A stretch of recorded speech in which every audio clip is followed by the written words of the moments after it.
Today is going to be part one in conflict resolution. So it's going to be a two-part lesson.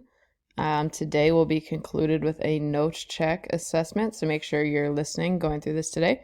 You'll be able to knock that out pretty easily. All right. So to start off, what is conflict? Well, conflict is when two or more people want different things. So you can probably think of a few different examples. You've probably had a little bit of conflict in quarantine at your house with siblings, with parents. I know I have, but it's when two or more people want different things. So think about the words that you use when you define conflict or words that are associated with conflict. So some are negative, some are positive. And then messages, which we talked about yesterday. What messages in life have led to these connections, and what are some positives to conflict? All right, these are all things that we are going to work through and talk about today. So benefits. Conflict can't be avoided. It's everywhere. I think you guys should know that by now. You're always going to run into conflict, but learning productive ways to handle conflict will help everything. It'll help your relationships, your work and school environments, your family, your social interactions. Learning how to work through this in a positive way is going to help you so much more in every aspect of your life. So handling conflict well has a lot to do with how you see it. So again, taking it all the way back to our first lesson and talking about the frame and how important that first corner of C is to all of us. So essential components of effective conflict resolution. So there's listening and there's talking. Okay, so listening is reflective. Active listening is best in conflict. So you're listening for the content, their feelings. Practice paraphrasing. Talking using I statements keeps communication open. Share your feelings, your needs, your wants, and avoid attacking or blaming someone with a you statement. Okay, so there's two parts to this. You have to be a good listener and you have to be a good talker, a good communicator, right? And making sure that you both are working towards the same goal and you're not attacking one another is huge. So again, just think about this. What message would this send to the other person? For example, if you were attacking them with a you statement, as opposed to you talking with them and saying I. So we have the bottom 80s over here on the left and the top 20s over here on the right.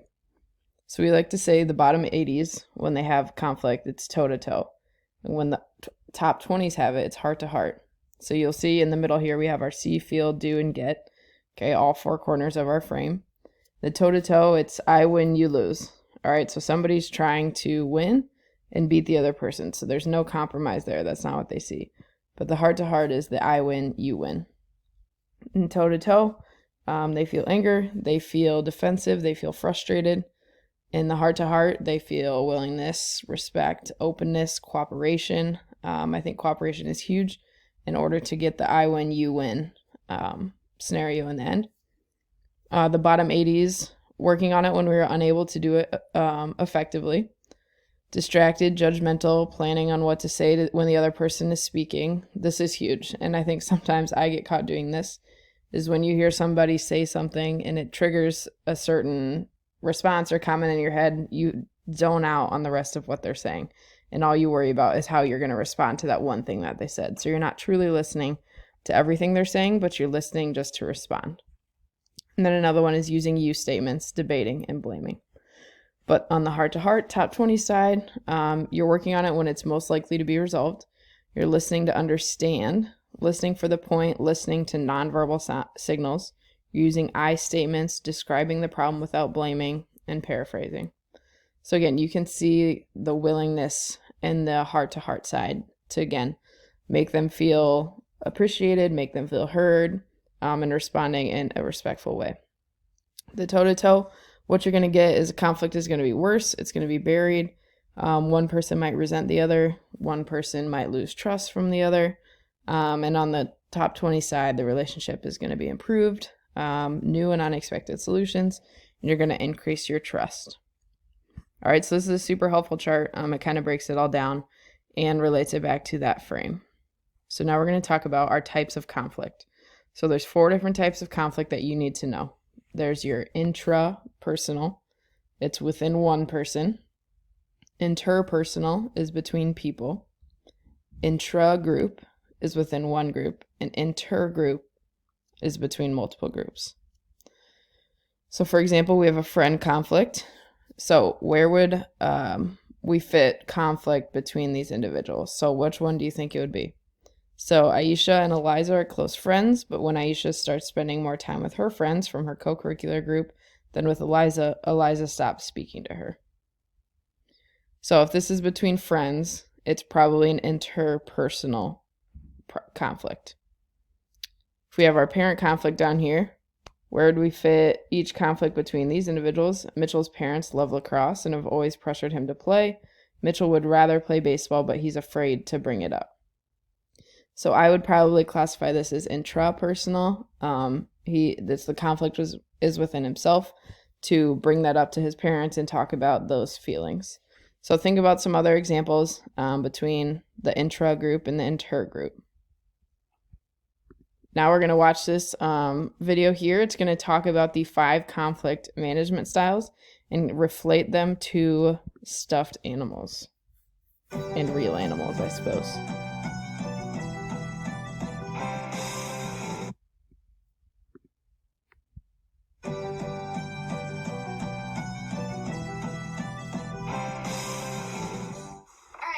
So what do you think we should do for the project?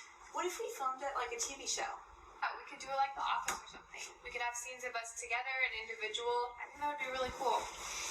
Well, I think we should do something that's a little less complicated. What if we just took like 15 seconds for the intro, 15 seconds for a conclusion, and then we each take a little less than a minute to talk about our style individually? It's short, it's simple, and it's to the point.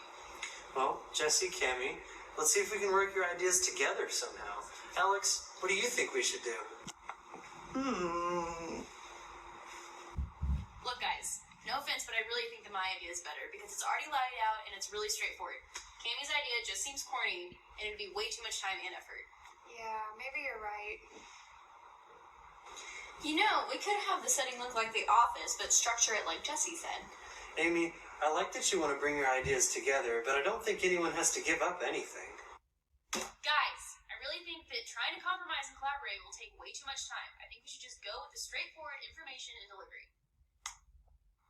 Why are you always trying to push your own ideas? If y'all don't mind, I'm going to go step away and take a break for a second.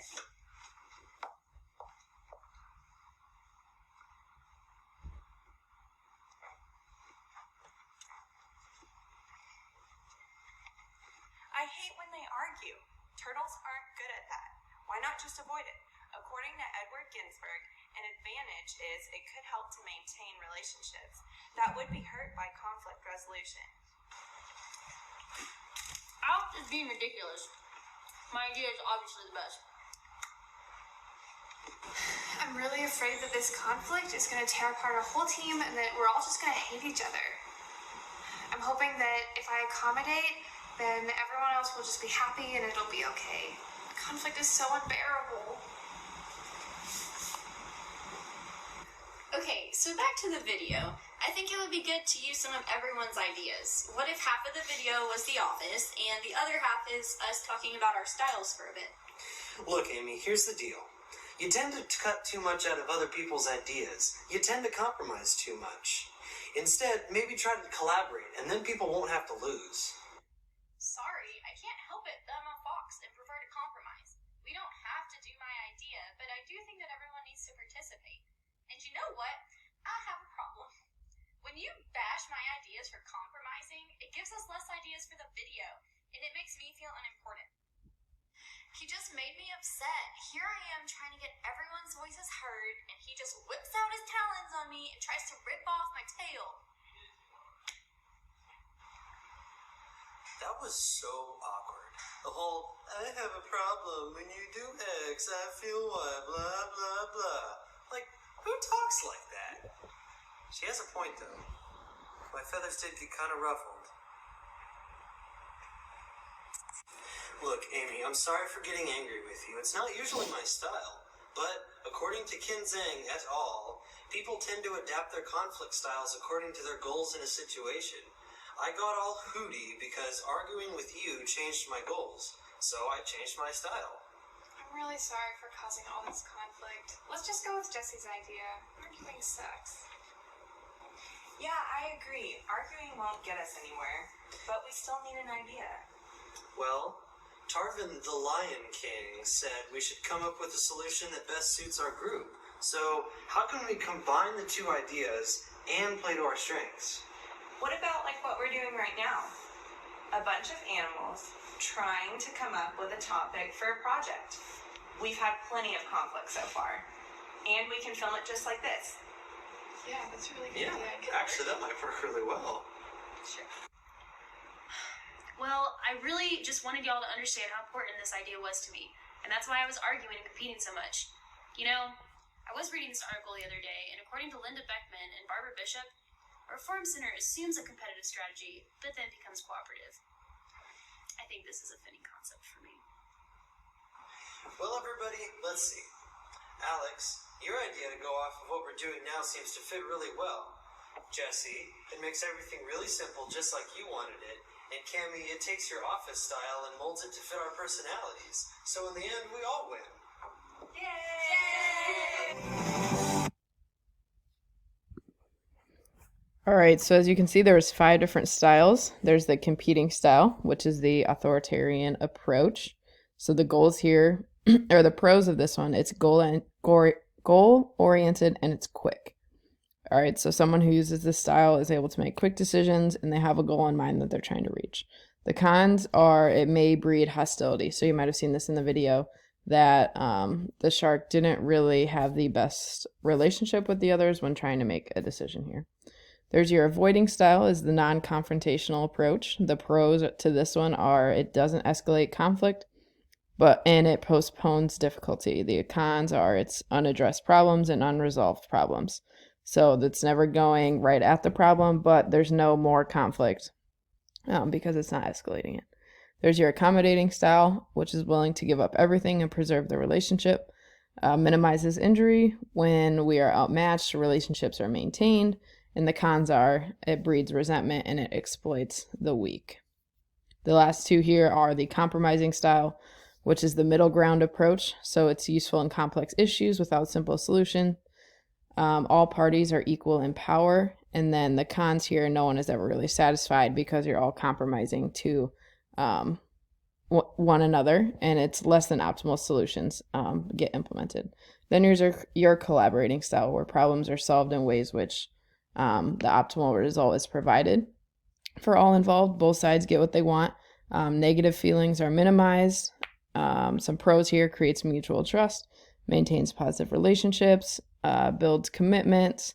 And the cons are it's time consuming and energy consuming. So this is your toughest one, but at the end of the day, probably your best style, if possible. So in summary today, conflict is a part of life. You guys know that. It can be positive, it can be negative, but it's an instrument of growth. Conflict can be good or bad, depending on how we learn to deal with it. Every time we interact with someone, there's a potential for conflict, because when people's needs and expectations may not be the same. We can even feel conflict within ourselves and may displace these onto others unless we are careful. Small conflicts should be dealt with as soon as possible so they don't grow. Try to identify possible hidden conflicts and disagree with ideas or behavior, not people. So for today, make sure you complete the notes check assessment in Schoology at the bottom of the page, and we'll see you guys tomorrow.